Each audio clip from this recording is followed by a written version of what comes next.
dying and I feel alone. Oh, mother, doctors call today. I don't believe a word they say. Oh, mother, ignore their advice. It's been that way all of your life. Oh, mother, I want to help you, but I don't know just what to do. Someone tell me what to do. Oh, mother, I waited too long, and I don't know how they're gonna help you, mother. I waited too long. Oh, my mother, oh, mother, oh, mother. I see you lying there, so still that it makes me scared. Oh, mother, I want to help you, but I don't know just what to do. Can't you show me what to do? Oh, mother, I waited too long, and now they're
Hello folks, how are you doing tonight? There we go. Another fine Monday. Let's see what's going on out there in the internets. I'm going to turn down my headphones a little bit because that's a little weird when you have that going and your mic is going and you got all kinds of stuff happening. Hopefully you can all hear me, see me. Let me know.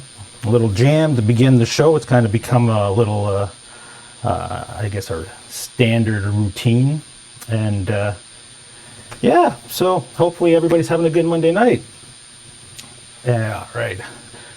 I'm sure a lot of you saw the title, and you're probably wondering, what the hell is he talking about? Well, we will talk about that, and we will talk about some other stuff. We'll talk about some gear. We'll talk about finally getting out on the motorcycle this weekend. On yesterday, it was a beautiful day here in Ontario. Finally got out to ride my motorcycle. Some of you have asked to see the motorcycle that I ride, and let me bring that shot up for you guys right now. And I'm just going to double check everything's good in the chat. If you can hear me, you can see me, that's good. Let me show you the bike that I ride. That's not the screen you want to see. You want to see my stats on YouTube? Nah, there it is. So that's a Harley Davidson, a Road Glide Ultra. And I had another bike I just got this one last September. I had a 2015, I traded up on this one. I had a Road Glide, but it was more of a, didn't have the big tour pack in the back. It was, you know, pretty much the same bike, but a little bit more sporty. I wanted more comfort, and I wanted more, so I put a lot of, I guess, work in the motor. So I, you know, bumped up the horsepower in the motor, and I also put a huge stereo in here. It's got a 900 watt stereo on this thing, so it's pretty cool. So anyway, so that was a nice Sunday, well, most of the day. We left at 10 in the morning, and we rode all day. It was beautiful. My wife rides a bike. It's not this. It's a Street Glide. I have a picture of it somewhere. I'll try to find that and I'll bring it. It's a pretty big bike as well, and she handles it no problem. So yeah, we have a lot of fun with those. Cut back here, and let's have a look at who's here tonight. We've got, oh wow, we've got tons of people in the chat already. Got Showman Blues is in here. We've got Todd Flowers, welcome. Brad Egan. How's it going, Brad? Hope you got out on your bike on the weekend. Bam Ozzy, what's going on? Spoke with Bam in the live stream we were watching or listening to this morning. We were listening to Nocturnal Butterflies live stream, which is EVH and Gear TV's Eric's wife. She does a live stream on Mondays, Wednesdays, and Friday mornings, and that's always a lot of fun. And the Cooter reference is has to do with that show today. So stay tuned for that. And if you get a chance to check out her show, definitely do it. I enjoy it a lot, and it was a lot of laughs today. And I was working in the studio at the college that I work at, and I was doing some editing, and I was laughing out loud. So that was awesome. Brian Stewart, how's it going? Terry G&G's in here. How's it going? Landon, good to see you. I said Todd Flowers is in here. Yeah, good. Sure. Oh, Jamal's in here. How's it going, Jamal? R2, R3. What's happening? Hope you're having fun with your Les Paul. Let me get down here. Barefoot Mode is in here. That's a new name I haven't seen, but welcome. Dave R's Guitar, how's it going, buddy? Tried watching, I think it was your stream I was watching the other day. For some reason, some streams work well with my connection here at home, and some buffer a lot, so I have to watch them after the fact. I can't necessarily join live for some of them. Even Pete Thorne, it's a huge stream, and I'm sure he has good bandwidth and everything, but for some reason when I try to watch it live, I get a lot of buffering issues, so I tend to watch them after the fact. But I do try to jump in there live as much as I can. But good stuff to see that you're doing some live streaming. Okay, Nocturnal's in here. We were just talking about Nocturnal. Guitar Hack, what's going on, buddy? Hope you had a good gig on Saturday. I think you did. You were saying there. I was watching some of your streams and things that you broadcasted after the fact, after the gig broadcast. So glad to hear that everything went well there. And EVH and Gear TV's in here. Nice to see you. Always fun to hang out. Dale Palmer. You actually did it. You went live with the title on the live. I told you I would. I told you I would. I couldn't resist with that. I just couldn't resist. Sorry, but all in good fun. And let's see, here we go. I'm getting down here. Joe Irvy 84 is in here. And where's our mangy cooter? I don't know. Yeah, we'll find out. We'll find out soon enough here. All right, I think I've got everybody. Make my way down the list a little bit further. If I missed anybody, I'm sorry. I'm trying to catch up. But if you have anything that I need to see specifically, you know what to do. Just put the @ my name, and I'll come up. Stephen S. is a new name. Welcome. So if you're new to the channel and you're not subscribed, definitely subscribe. One of the goals is to get to 1,000 subscribers at some point, so that we can unlock all the features that we have available to us as creators on YouTube. And I did make a promise. I tried to coax Guitar Hack into doing this, but he doesn't seem to be buying it or going for it. I told him if he got to 1,000 subscribers, he would have to do a show in full Ace makeup. So he's not willing to do it, I think, or he's not saying he will. So I'll stop bugging him, but I will put it out there that if I do get to 1,000 subscribers, I will do a show in full Kiss makeup. Now, will it be Ace? Will it be Gene? Will it be Paul or Peter? Maybe I'll take a poll and we'll see who wins. But yeah, so that's the goal. Let's see. I think your aux is still live. Yes, my aux is still live. There we go. Thank you very much. Yeah, I get a lot of noise with this environment that I'm in as far as my pickups and stuff. So if I don't hit that standby, you get that kind of hissing sound and stuff. While I'm playing and things, it's all right because, you know, the music kind of goes over it. It's not that bad, but it's not a lot you can do with that type of thing because of the setup. It's just monitors, there's screens, there's electronics, there's all kinds of stuff interfering with signals and stuff. So it's always a challenge. But yeah, thanks for letting me know. It should be better now. Terry says, nice bike. You got some hum and grounding. Okay, yeah, good. Thanks for letting me know, guys. Cool. Well, it should be better now, I think. Let me scroll my way down and make sure. Thanks for smart. Okay. Good. Perfect. All right, so we're all good. It's better. Good stuff. Yeah. So it's hard for me sometimes to hear because I'm not monitoring my stream. I monitor I guess the health of it, but I can't like see it and hear it at the same time that it's happening because it would take up too much bandwidth. And just streaming to you guys from this location with the bandwidth I have available is a challenge enough. So I rely on you folks to let me know if you're hearing or seeing something kind of weird on your end, and then I can address it on this side. So awesome. Okay, cool. So yeah, you're probably wondering what the hell is this title all about and what are we talking about? I will encourage you to go, and I hope that Nocturnal didn't take down this stream that they did this morning, but go to her channel and there should be a stream there of today's show, and definitely listen to it. It's worth listening, and you'll get the reference of what I'm talking about with Cooters. Or specifically mangy cooter. And I'm not going to go into a crazy amount of detail on that, but just to say that I found it pretty funny, and I had to put it in the title. It was just one of those things.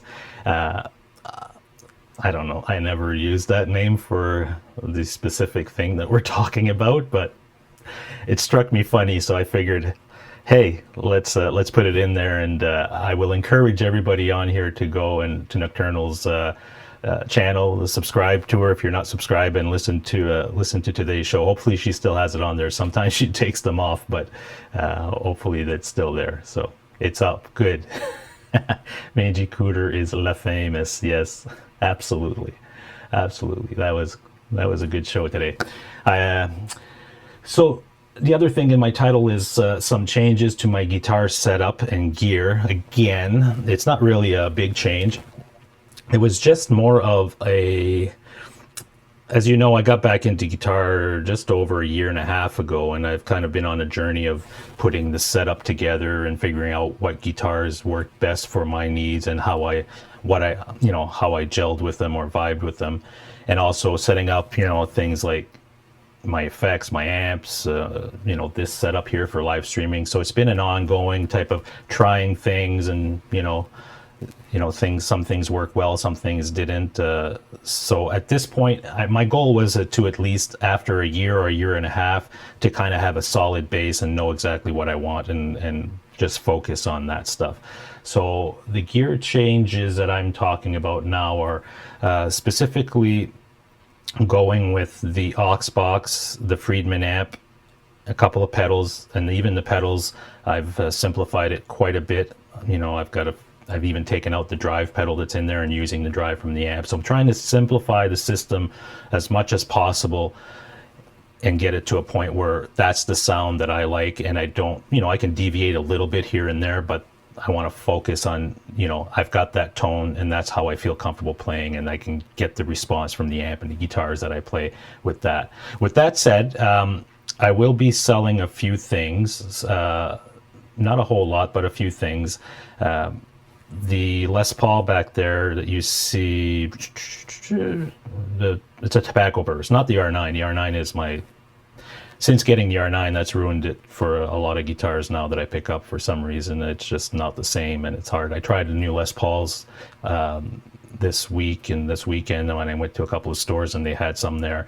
I tried them, and they're nice. There's nothing wrong with them. They're very good, but it's just something different about the R9s and those custom shop guitars that kind of, it's not the same. So, but the traditional is one that I'm willing to get rid of, and the reason I want to do that is I'd like to get another custom shop, an R7, and just have those two as my main guitars, and keep that in the mix. So selling that one, and the other one that is probably going to have to go, and it kind of pains me to do it, and it's just because I'm not rich. I need to fund these other purchases like the R9 and the R7 with some gear has to go.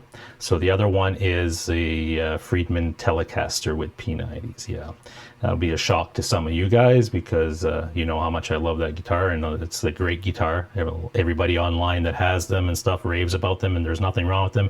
It's just one of those things I had to look at the whole collection and say, which guitars am I playing the most? Which guitars will I use the most in my writing of original music and recording?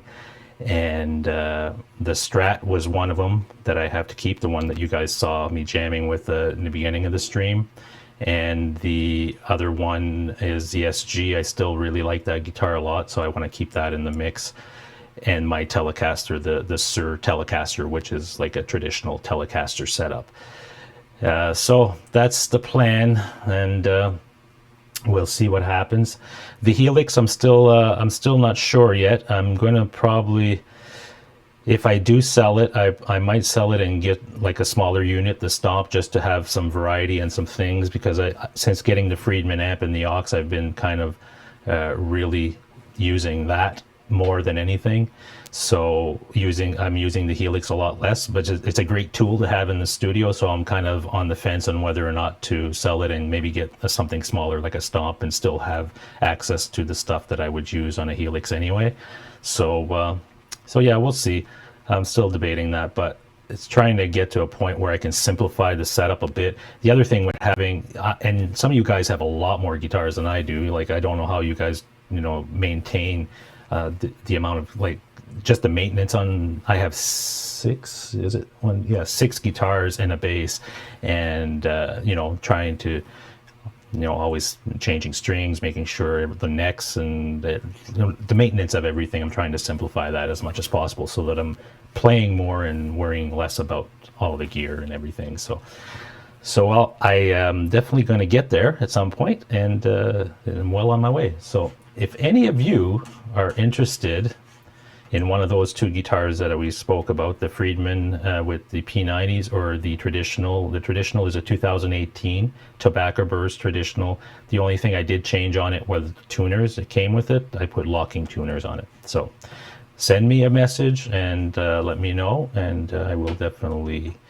work with you if that's something you're interested in. All right. So let's see if there's any questions. My mom seen you Gibson's. I'm not sure, Joe, what you. My mom seen you Gibson's. So, oh, she saw the Gibson. Yeah, well, thank you. Yeah, I definitely love those guitars a lot. So it's that the R7. I tried an R7 that really tweaked my interests, and so I figured if I, I probably always want two Les Pauls around, and that was one of them. And I always liked the gold tops. The Cherry Burst that I have there, the R9 was always my favorite first pick, but I always liked the gold tops as well. And I did try one that really, but it was a relic version, and it was really relic. So I'm kind of like, not sure, but man, it played amazing and it sounded amazing. So that's got, that's probably the route I'm going to go with for what I do after I sell these two other ones, and just stay with, minimum of maybe 4 or 5 guitars max in the collection and in the tools that I use to record with moving forward. For now, like I said, everything changes. Sometimes you never know, but that's the plan. Brad Miller says, Brian, if I lived near there, I'd be right over there for that tobacco. Yeah, that's the other issue, right? You guys are not all in the same area that I'm in, so buying a guitar from me or something could be a little bit more challenging, especially if you have to ship it and stuff. So I'm not always too sure about that, but whatever, we can definitely discuss it. And if you are in the area, or we can arrange something, definitely let me know. EVH says, I've gone the other way, got rid of almost every amp and have 100%. Yeah, and there's nothing wrong with that. I think you just got to go with your gut and what feels right for you. This Friedman amp and this aux box, I've finally got it to a point where it's really what I like in my sound. And it's not just the sound, because I can get close to it with the Helix as far as the sound. For me, it's all about that feel. And when I hit a string and the dynamics coming back at me and stuff, and what I'm hearing and playing at the same time, that's really the important part. And I just get that out of the amp, and it's just a preference thing. So right now, that's the route. Not saying that the Helix is not going to stay, or some sort of effects processor such as the Stomp or something like that, to still have that as an option moving forward. But if somebody wanted to buy the Helix and I'm not using it, and I can use that money to fund whatever other thing that I'm that I would use more, then I would look at that. Let's see. Joe Harvey says, I wipe my guitars daily once a month. Deep cleaning is done in once a month. Yeah, you got to maintain your guitars, right? And that's the thing. I change my strings, oil the necks, do truss rod adjustments, all that. Not every day or anything, but on a regular basis, if I'm playing the guitars a lot. And plus, I like to play every guitar. And when you've got a lot of them, a lot of times some of them sit in the case somewhere. So but it's all a preference thing. And this is just my opinion, and this is just my setup and the way that I kind of like to work with things. Doesn't mean it's the right way or it's the way for you. I always follow my instinct, or my intuition, let's say, on things. And if I'm sitting here and something is not right or whatever, then I kind of go, well, this is really the direction I should be going, and I go for it. Did that in photography the same way. I was a Canon shooter. Shot Canon cameras and glass and everything for a few years, and started diving into a few other systems just to try out and stuff. And I moved everything over to Sony after a few years, and I've been with Sony for probably going on 5 years now. And that was a big change, because you change your whole system. The whole, it's a lot different, color science and everything. But for me, the way that I work and the stuff that I want to produce, and work with video a lot more, and just a better fit. I'm not saying that Canon wasn't doing the job. It just for whatever reason I felt more comfortable using the Sony stuff. But that's how I am. I'm kind of all over the place sometimes. But when I do find a path and I want to, that's the direction that I feel I should go, I am all in, and I go all in. Let's see what we've got. Scott Connor's in here. How's it going? Todd Flowers says, it's easy. I'm retired. I have all day to maintain. Yeah, I'm not retired yet. Some point maybe, but right now, no. Ladybug is in the house. Hope I didn't, well, I didn't say anything about the Cooter thing and all that, so people will have to go listen to the show, right? So you can't be mad at me. And I guess people know now it has reference to Ladybug, and they'll figure it out. Bam, I said I would be interested, but the cost would be ridiculous to get, to ship to the UK. I can't even imagine. I don't know what that would be. But yeah, I don't think you'd want to do that. Jamal says, love gold top Les Pauls. Yeah, I've got something for them too. I had a P90 Classic, and I had another Classic before that. There was gold tops. They were nice guitars. They were just a little heavy for me as far as like playing them for long periods of time. I just found them heavy. And what I find about the custom shop guitars is it's a solid piece of wood, one piece, and they pick the best piece of wood, and they're really light for some reason. Like that's why you pay the money, I guess, to get the top stuff.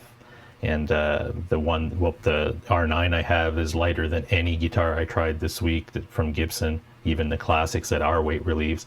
And the R7 I tried, believe it or not, was just around 7.9 to 8.2 pounds in that area, and it was like sounded amazing.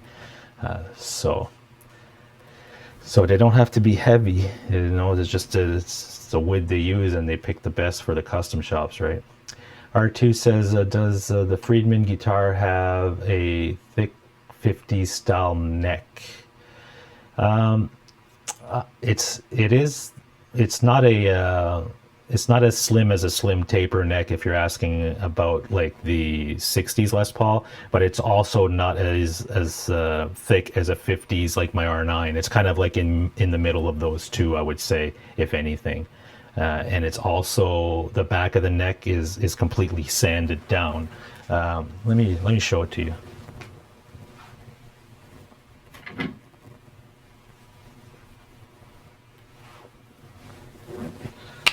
So this is the Friedman. I don't know if you guys can see that, and it's got the P90s in it. It is a relic guitar, so you can see the relicing on it, right? And on here as well, this area.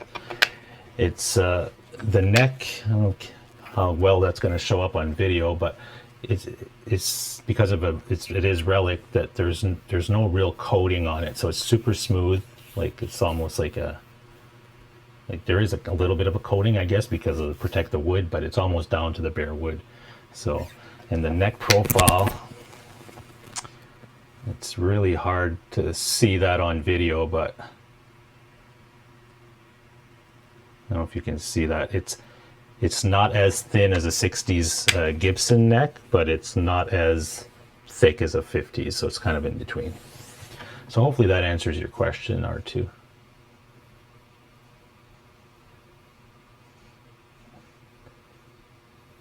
Yeah, let's see.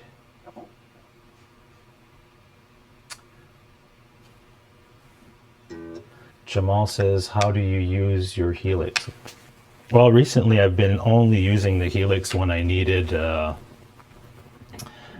like a special clean sound more than anything.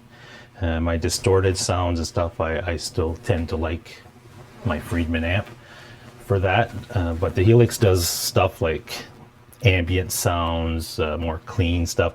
But recently I've been able to get a lot of the clean stuff. I've got a chorus pedal on that on my pedal board with a Keeley reverb and delay together, and combining that stuff in my effects loop of the Friedman, I'm able to get some pretty clean ambient sounds if I need that. I don't use a lot of that stuff. Most of my stuff is, you know, on the edge of breakup and completely distorted or whatever. So that's how I've been using the Helix more than anything when I do use it. Jamal, the Helix is a natural form. It's in his DNA. Yeah.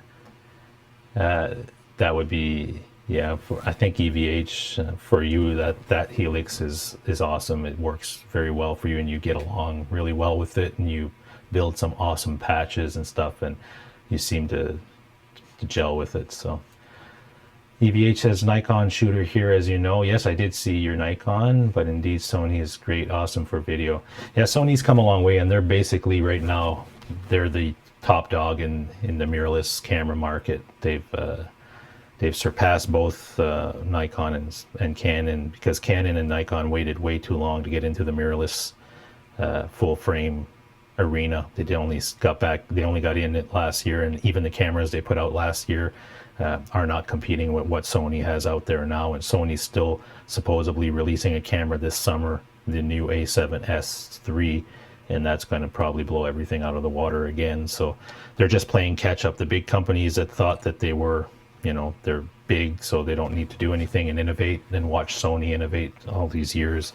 It's caught up to them, I think. So, but they're all great cameras. Like I said, you can't, like, it's about being a good photographer and knowing your gear more than about getting the best camera system. And the reason I use Sony's is because my workflow and the way that I like, you know, to do things, the menu system and the flashes I use and everything, just kind of everything worked well with that system. So that's why I went with it. But it doesn't matter. If you know your gear, you can use any camera. I can use an iPhone for that matter and get some awesome stuff. You just got to understand lighting, got to understand composition, and you know, the base, more of the foundation of photography is more important than the camera you're using, in my opinion. And then the camera, well, that's up to you to decide what will work best for you and what's your preference, and that's where you go from there. Let's see. Scott Connor says, I dare not go down the photography rabbit hole. I spend yeah, it gets expensive, and the only reason I'm able to do a lot of this stuff with the photography stuff and to dive into some higher end Sonys is because that's what I do for a living. So part of it is the expenses of the business, and that's how we work it. So we're able to do some, but it's still pricey. It's crazy. But if you make a living doing it and that's your tool set, it's no different than a mechanic working in a garage and that's what he does full time. And you go look at his tool chest, he might have a wrench that's, you know, $1,000 or something crazy, and you're going to say like, Jesus, it's a wrench, right? But if that's your trade and that's your tools, there's a reason for the quality and what that thing does, that you need it to do your job, and you need it to do it efficiently so that it makes you money. And that's what it comes down to. All right, let's see. Jamal, I really like the 50s gold top, Dave R says. Ladybug, he says, it's all good, Brian. It was funny, good memory. Yeah, I can imagine. It was awesome. That was an awesome story, you guys. Shipping to the UK might not be expensive as you think, Scott Narner says. I've never looked into it, so I would just be worried that, you know, maybe it's not the cost of the shipping, it's just the fear of the guitar getting there and something happening to it in shipping, right? I guess you could buy insurance or something for it, but then you're adding more to the cost as well. So, yeah, I don't know. Vincent Weiner, is that the name? Cool. Welcome. JP, get over. I am in Canada. That's JP Pagedu, I think your name is, but yes, I am in Canada. Let's see. Trying to catch up on your chat here. Let's see. Yeah, Avar says that the custom shops get top picks in the in the lumber sorts. They get the lightest and nicest pieces. Yeah, and that's why you pay the price for them, right? You want that stuff, but they really are super light. Like I was shocked when I picked up the R9, and that R7 was even lighter than the one it was like, wow, this thing is really light and just plays amazing. What else do we've got? Yeah, again, if you've got a question, just tag me in the chat here, and I'll see it. Otherwise, I'm just kind of going through the chat as quick as I can so that I don't miss any of your stuff. Yeah, Jamal says shipping guitars, especially internationally, is a scary situation and expensive. Shane from In the Blues has several guitars I want, but shipping is outrageous. Yeah. Joe Hervey says it's $195 to my door. Where are you located, Joe Hervey? I can't remember. I'm sure you've mentioned it in other chats, but I can't remember where you said you were located. EVH says, I guess I can officially announce now, Brian Cote, I have just been accepted to the Line 6 Marketplace. Awesome! For my premium Van Halen presets. That's awesome. I can't think of somebody who deserves it more, buddy. You do a lot of work and a lot of good stuff for them, so congratulations on that. That's really good to see.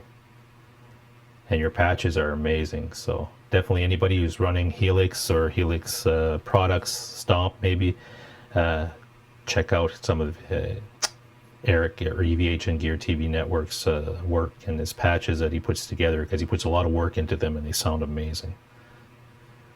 Rick Hefner, I've been here the whole time, just did a setup, a Supermod Squire I have and can't put it down.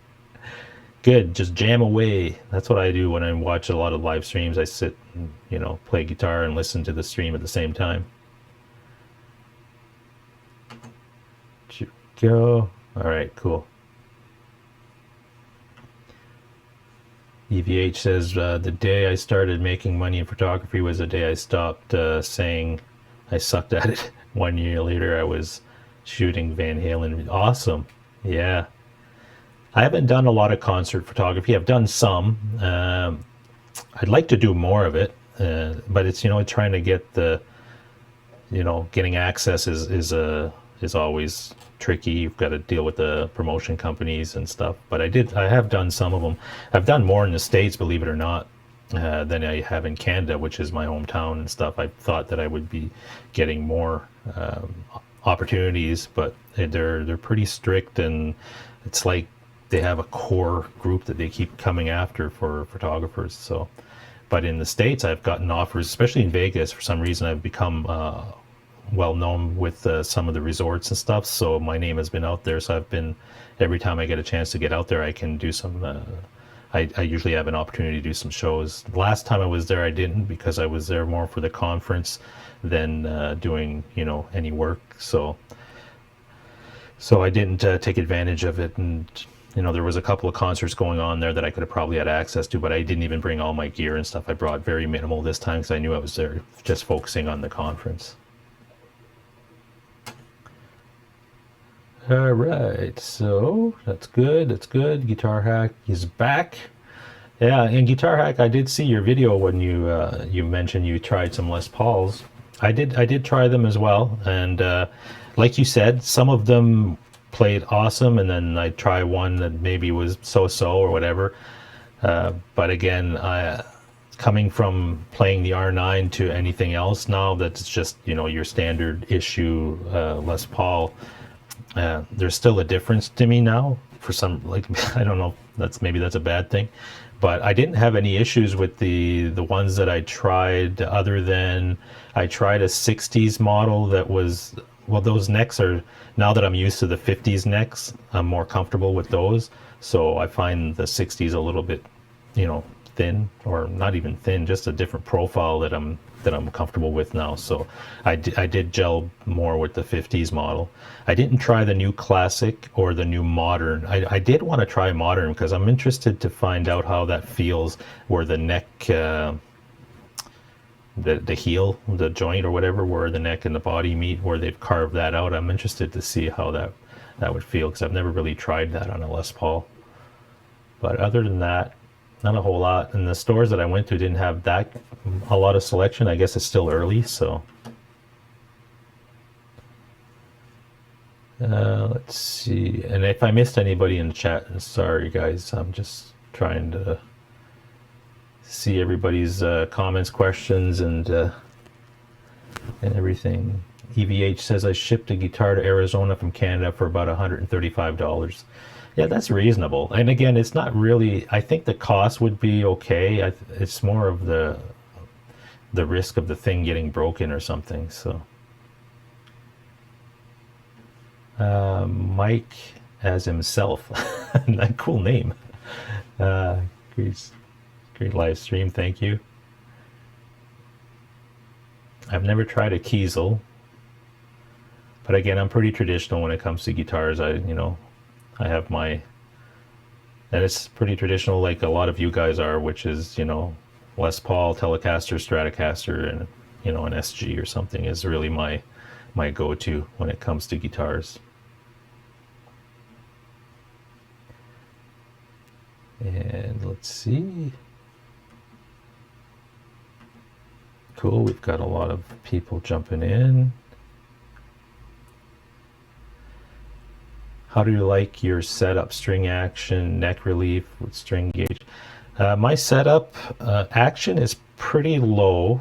I've seen people put the action a lot lower, well, not a lot lower, but lower than what I put. I do have a little bit of neck relief in my guitars, and the strings that I've been using have been 9.5s to, I think it's 9.5 to 46. I'd have to double check, but they are 9.5s. I think I'm going to go back up to 10s though. I played a few. I put a set of 10s on the other day on the SG, and I liked it. So I think, I don't know. I kind of go between the 9.5 and the 10s more than anything. 9s I think are too small for me. I like to have, there's some feeling there. So that's really what it is. Yeah, so that's kind of my setup when it comes to strings and action and stuff. The action, and again, when I set the action, I set it pretty low, and some people, as soon as it buzzes or of any kind, they kind of bring it up a little bit. I don't mind if it buzzes a little bit, because when I'm playing through an amp and stuff, it doesn't bother me, as long as every note is, rings and nothing, is dead or anything like that. But some guitars, for some reason, Les Pauls, I like the action low. Telecasters, I like it a little bit higher. So, this camera is going to start glitching out. Hold on one second. I'm going to cut to this camera, which has a different look, and then I'm going to restart this. I don't know why this camera, I've changed the cable on it, and it's giving me problems, but what can you do? It's technology. We'll see if it works out here, but that's why I have backups, folks. If you have a backup camera feed to go to, that's always cool. I set up this camera. You guys want to see this? This is pretty cool. I set up this camera in the back. If I cut to it, you see my bald head. But you see kind of this angle. You see my mixer over here. You see my monitors and stuff. But what's cool about this camera is I can do this. I can move it around. Let's zoom into the. Let's zoom over here. I'll go down to the mixer here. All right, let me go to my bass player here, which is Jason Newstead. Oh, whoa, buddy. Thing is, it's hard to control the camera with this remote. There you go. There's Jason. There's an old film camera behind him. You got some poker chips there. And just an old speaker back there too. So there. Let's see. Guitar Hack says, "Send me your burst." Yeah, I'll send it to you. No problem. I'll send you I'll send you an invoice as well. You should buy it though, Hack. It's an awesome guitar. Trust me. Yeah, and the neck isn't that crazy on it. Like, I think you would like it. But I know you like the smaller neck, so. Let me see. Yeah, so this camera is kind of weird. It's different. It's a pan and tilt and zoom PTZ camera, they call it. So you can kind of get around the room a little bit, and then you can kind of do this. And if I want to show you the board, there's that pedal I use a lot, the drop pedal. That's awesome when you're jamming, because if you need to change your tuning quickly, you just hit that button. Oh, come on. That's the only problem with this. It's not super smooth when you're doing your moves. You can program all these moves and then just hit a button and it'll go right there. But so there's the board. I have my EQ pedal here, and what I'm doing with that is I'm trying to run my monitors, which is basically, or my headphones, like in-ear monitors, through the equalizer, so I can EQ the sound that goes into those headphones separately from everything else. So I'm kind of experimenting with that a little bit more. And let's see if I can get even closer. I think is that as close? No, it goes pretty it goes pretty far in there. Look at that. I haven't even tested it too much. And if I want to do that, now you can see my setup on the mixer, which is kind of janky. There's the drop pedal. So everything starts with the drop pedal. It goes into the drop pedal, and then it goes into the mixer, and then into my amp switcher, and it's all routed all over the place. So let me zoom back out. Let's see how fast. Oh, this is it. Here we go. And I think, can I turn? Here's a, oh cool. Here's my guitar rack system that I've installed. You're probably going to get a flash of light here. There's the R9. Come on, come on. I love these new hook systems on the wall. These are made by String Swing, and basically they're kind of, you put this metal piece up against your wall, and then you can put the hooks right into these lats or whatever, and they're pretty sturdy. I haven't seen anything move yet, and I've got I usually put about 4 guitars on each system. You can put 5 on each, but I don't have 10 guitars. I've got 6 and a bass, and this thing works really well. And then you can angle your guitars, right?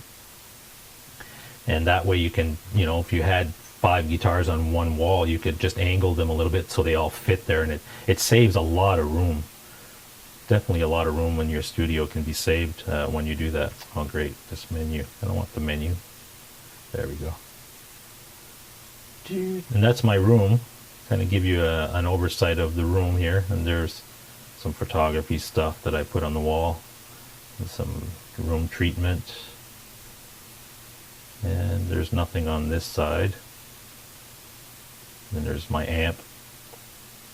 And I don't know if I can see. No, I can't. No, that's as far down as I go. I was going to show you the pedal board, which is down there, but that's kind of a behind the scenes look at the Brian Cote studio craziness. Let me cut back to my camera here. Hello. There we go. So that was a little behind the scenes, like I said. So hopefully you enjoyed that. Not planned or anything, but there it is. Let me see. Concert photography is guerrilla warfare. Lighting is insane from one shot to the next. Great. Yeah, I know. Yeah, for sure. And that's why I like the Sony cameras so much, because of the low noise at high, when you put it in the high ISO. That's hard to say. In low light, you can get a lot of really good quality photographs, and because the Sony sensors are so good in low light. So that's why that's one reason I really like the Sonys as well, because it gives me a lot of flexibility when it comes to difficult situations as far as lighting. The bursts are not consistent on the new ones, Guitar Hack says. Yeah, I didn't really look that closely to them. I just kind of grabbed. I think the thing that I like a lot about the R9 and some of the custom shop stuff is the finish on them is not as glossy as some of the new ones that I've seen. Like even my traditional, it's a more of a glossy. It's a beautiful finish. It's really nice, but I like that the custom shop like the R9s, R7s, R8s and stuff. There's a really light coating on it, so it's not as glossy. And to me, it's just a preference thing. I prefer that than having a super glossy finish on it. But that again, that's just my preference. But I did notice that on some of the new ones that they were really flashy as far as like the shininess. Bam says, if I buy in the UK, postage and packaging is often free, plus you get a peace of mind if anything goes wrong. Yeah, well, if something goes wrong, I'm assuming there's some insurance or something that would kick in. I've never shipped a guitar, man. I'm so scared of something happening to it. But yeah, smash that like button, people. And again, if you're new to the channel, give me a subscription. If I get to 1,000 subscribers, I will do a show in full Kiss makeup. No lie, you're going to see it live. And we'll do some shenanigans that you probably won't expect from me. I'm pretty reserved, I think, as most of you have seen in my other live streams. But if I hit 1,000, I'll do something special and different and out of character, let's put it that way.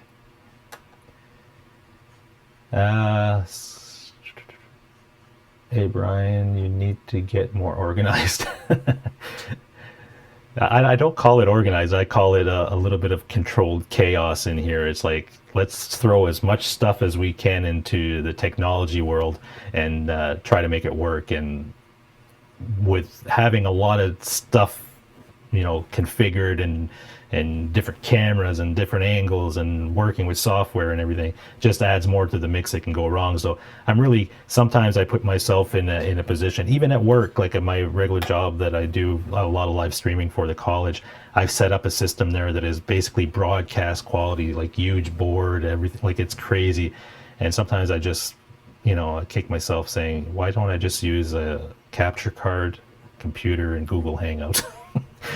Hit go live and everything's good. But I don't know, my brain doesn't work that way. I've always got to complicate things and see how far I can push it before something breaks. And when something breaks, the challenge is figuring out how to fix it and then move forward from it. I think that keeps me motivated to try new things, and it keeps my job interesting in a way, and it keeps all this stuff more interesting to me when I can throw different things into the pot and see what happens, right? But I've always been that way. It's like anything I get into, whether it's photography, whether it's motorcycles, whether it's motorcycle racing, anything. It's just, I could go in real simple and do stuff that, is not so complicated and simplify my life, but I never end up doing that. I don't know why. I just keep saying I will, but I guess my brain isn't wired that way. Rode mic, yes, I have a couple of. I do have a couple of Rode mics. I'm actually going to be ordering. I did order the new one. It's really small, like it's a little lavalier. It's not even a lavalier. It's two little small boxes. I saw them at the last show that I was at, and at Vegas, and they're super cool. And they're so small. You can put them like anywhere, and it's just really nice. So I ordered a set of those. I'm looking forward to getting that. Thank you, Ladybug Nocturnal. The setup is it's coming together, but again, it's a lot of friggin' stuff to keep track of and make sure everything works.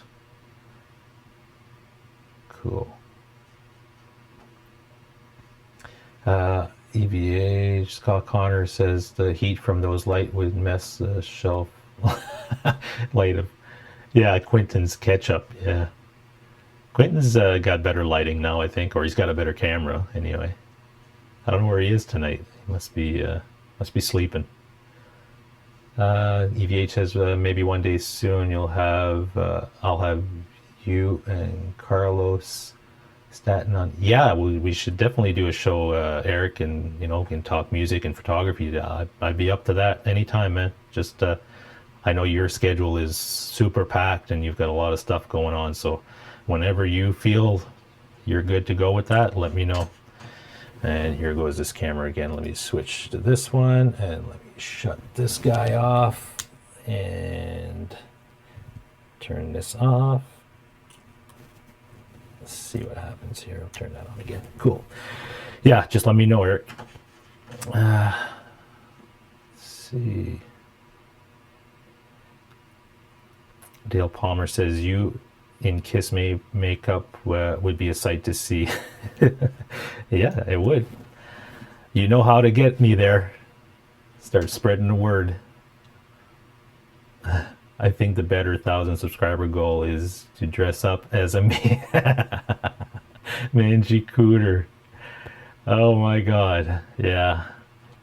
Yeah, I don't know if that would be good for everybody though. A mangy cooter. You guys really got to go listen to that show, okay? I'm just saying that much. So hopefully the talk about the cooters here has sparked your interest and you're going to go listen to that. Let's see. I was being sarcastic. You are way more organized. No, I know, Todd. I know. I got your your comment. But thank you for saying that. Let's see. Yeah, unfortunately, I had more leftover hair on my mangy cooter than he has on his head. Oh my God. Guys, we don't want to go down that road of the mangy cooter now, do we? I'll leave that up to Nocturnal and her team. Someday I'll get on Nocturnal's show and we'll have a discussion about mangy cooter and other things, I suppose. EVH says Wireless Go. I have a pair coming. They are great. Yeah, Wireless Go from Rode. Yeah, they seem to be pretty good. I know the little wind thing that they got with the mic isn't that great, but I wouldn't be using it for that reason. I'd probably plug a lapel into that and put it in my pocket and just run it here, because this is what I have here is a lapel, and they work good. Cool. Just going down. So we've got another 3 minutes. I think Ben is going on at 8 with his buddy Richie for Canuck with Guitars. So definitely we'll head over there at 8 o'clock. So we've got a few more minutes. If you've got last minute questions, anything, as far as more announcements or anything, I don't really have anything. In the summer for me, I'm still going to try to do one show a week at least. And if for some reason, summer holidays happen and, there's a lot of stuff going on, I might do skip a week or something like that and do one every other week. We'll see what you guys think. If you guys are, I don't know what the summer is like for you guys, but sometimes it's nice to take a little break here and there. But I'll definitely keep providing content if that's what you guys want to hear and see. And yeah, so that's the plan. As far as recording goes, I've got some stuff. Actually, I've got something in the works with one of our community members. Let's put it that way. Shauna Marie. I've touched base with her. We had spoken about doing some collaboration in the past. So I did send her some stuff last week, and she's listening to that and seeing if there's something that we could collaborate with. So there's going to be some collaboration stuff coming down the road, hopefully, with some members of the community.